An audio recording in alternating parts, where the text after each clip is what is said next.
ప్రజా గాయకుడు, ప్రజా ఉద్యమకారుడు, తన ఆటపాటలతో ప్రజల్లో చైతన్యాన్ని రగిలించి తెలంగాణ రాష్ట్ర ఏర్పాటులోకి కీలక పాత్ర పోషించిన ప్రజా యుద్ధ నౌక గద్దర్ గుమ్మడి విఠలరావు గారి జయంతి సందర్భంగా ఆ మహనీయుడికి ఘన నివాళులు అర్పిస్తున్నాము.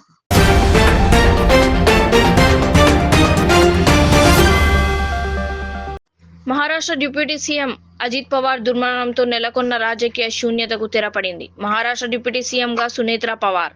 నేడు సాయంత్రం 5 గంటలకు సునేత్రా ప్రమాణ స్వీకారం. ప్రస్తుతం రాజ్యసభ సభ్యురాలిగా కొనసాగుతున్న సునేత్రా ఇకపై రాష్ట్ర రాజకీయాల్లో తన భర్త అజిత్ పవార్ స్ఫూర్తితో ముందుకు వెళ్లనున్నారు. డిప్యూటీ సీఎం పదవి చేపట్టాక ఆమె ఎక్సైజ్, క్రీడా శాఖలు చూసుకుంటున్నారని సమాచారం.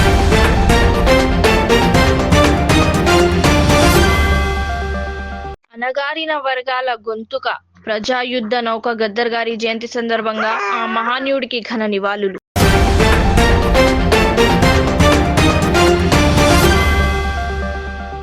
పెన్షన్ కోసం వైన్ షాప్ ముందు వృద్ధుల ఎదురుచూపులు. విశాఖ తూర్పు నియోజకవర్గం మద్దిలపాలెం వద్ద దృశ్యం. సామాజిక పెన్షన్ ఇళ్ల వద్దకు అందడం లేదన్న లబ్ధిదారులు. అందరినీ వైన్ షాప్ ముందు వేచి ఉండమన్నారంటున్న వృద్ధులు.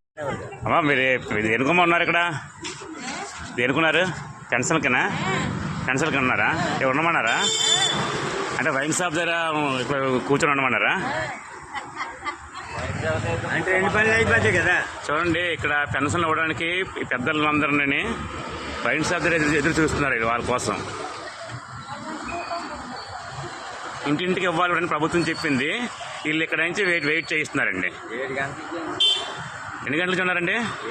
7 గంటల నుంచి ఉన్నారటండి. చూడండి, 7 గంటల నుంచి ఉన్నారట. ఎన్ని గంటల నుంచి ఉన్నారు? 7.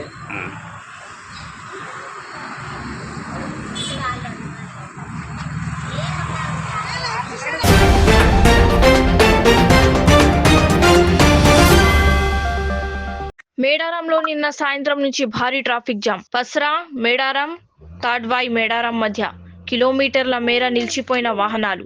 ట్రాఫిక్ తో తీవ్ర ఇబ్బందులు పడుతున్న భక్తులు. మేడారం బస్ స్టాండ్ అయితే అల్లకల్లోలం అయిపోయింది. పరిస్థితి చూస్తే నాకైతే చాలా అంటే చాలా బాధ అనిపిస్తుంది. ఒక 3 hours బస్సెస్ కోసం టికెట్ లైన్ లో నిలబెట్టిన తర్వాత అందరిని ఇట్లా గ్రౌండ్ లకి అయితే ఇచ్చిపెట్టిల్లు. బస్సులు లేక ట్రాఫిక్ జామ్ అయ్యి లక్షల మంది జనాలు అయితే ఇక్కడ ఇబ్బంది పడుకుంటూ ఆ తడకలు అవన్నీ ఇప్పేసుకొని ఇక్కడ కూర్చొని అయితే చాలా అంటే చాలా ఇబ్బంది పడుతున్నారు. అసలు ఒక్క బస్సు కూడా రావట్లేదు, మొత్తం ట్రాఫిక్ జామ్ అయిపోయిందంట. హ్యాపీగా మేడారం పోయేద్దాం అనుకున్న వాళ్ళకైతే ఇక బస్ స్టాండ్ ఇట్లా చాలా మంది పేషెంట్స్ ఉన్నారు, చాలా అంటే ఇబ్బంది పడుతున్నారు. ఎవరైనా వీడియో చూస్తే మాత్రం తొందరగా స్పందించి ట్రాఫిక్ క్లియర్ చేసి వీళ్ళందరినీ బయటపడేయాలనుకుంటున్నా. కాకపోతే ఒక 2-3 రోజులైనా ఇదైతే అయిపోయేటట్లేదు. చూద్దాం ఏమవుతుందో.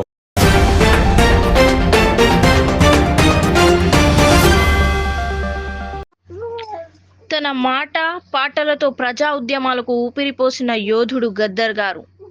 పీడిత వర్గాల గొంతుగా నిలిచిన విప్లవకారుడు. పాటనే అస్త్రంగా చేసుకొని ప్రజా ఉద్యమాల్లో సాంస్కృతిక విప్లవాన్ని సృష్టించిన ప్రజా వాగ్దేయకారుడు, ప్రజాకవి, ప్రముఖ కళాకారుడు. ప్రజా యుద్ధ నౌక గద్దర్ గారి జయంతి సందర్భంగా వారికి నివాళులు అర్పిస్తున్నాను.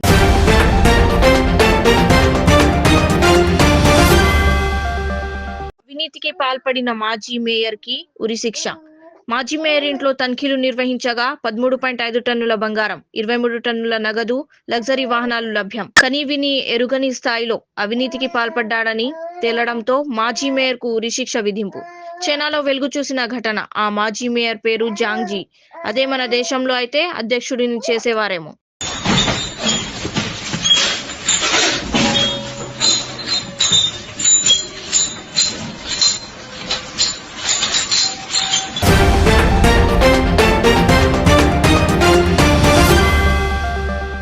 కర్ణాటకలో దారుణం. తల్లిదండ్రులు చెల్లిని హత్య చేసి ఇంట్లోనే పాతిపెట్టిన యువకుడు.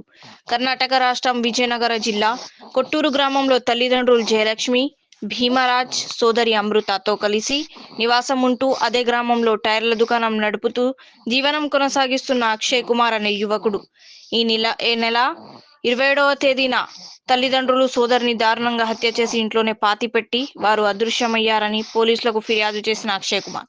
పోలీసులకు అతని ప్రవర్తన మీద అనుమానం వచ్చి విచారించగా తానే హత్య చేసినట్లు ఒప్పుకున్న నిందితుడు.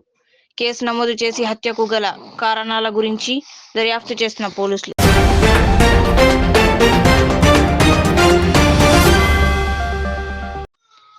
బీసీ గర్ల్స్ హాస్టల్లో ఫుడ్ పాయిజన్ 25 మందికి అస్వస్థత. వనపర్తి జిల్లా కొత్తకోటలోని బీసీ బాలికల హాస్టల్లో భారీగా ఫుడ్ పాయిజన్ కలకలం సృష్టించింది.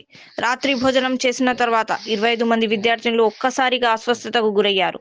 తీవ్రమైన వాంతులు, విరోచనాలతో బాధపడుతున్న వారిని హాస్టల్ సిబ్బంది తక్షణమే వనపర్తి ప్రభుత్వ ఆసుపత్రికి తరలించారు.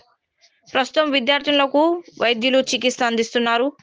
కలుషిత ఆహారం లేదా నీటి వల్లే ఈ పరిస్థితి తలెత్తుతుందని ప్రాథమికంగా భావిస్తున్నారు.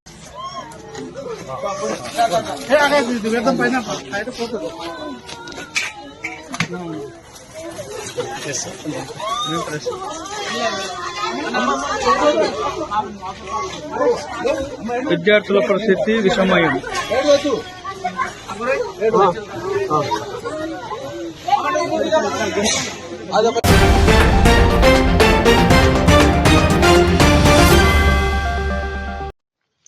నేడు వెంకటేశ్వర స్వామి ఆలయాల్లో పాప పరిహార పూజలు. వైఎస్ఆర్సీపీ ఆధ్వర్యంలో రాష్ట్ర వ్యాప్తంగా ప్రత్యేక పూజలు. అన్ని అసెంబ్లీ నియోజకవర్గాల్లోనూ జరపాలని నేతలకు పిలుపు. తిరుమల లడ్డూలో జంతువుల కొవ్వు కలిసిందంటూ చంద్రబాబు, పవన్ కళ్యాణ్ అనుచిత వ్యాఖ్యలు. అలాంటిదేమీ లేదని తేల్చిన సిబిఐ సిట్. చంద్రబాబు, పవన్ కళ్యాణ్ క్షమాపణ చెప్పాలని భక్తులు డిమాండ్. పాప ప్రక్షాళనకు నడుం బిగించిన వైసీపీ.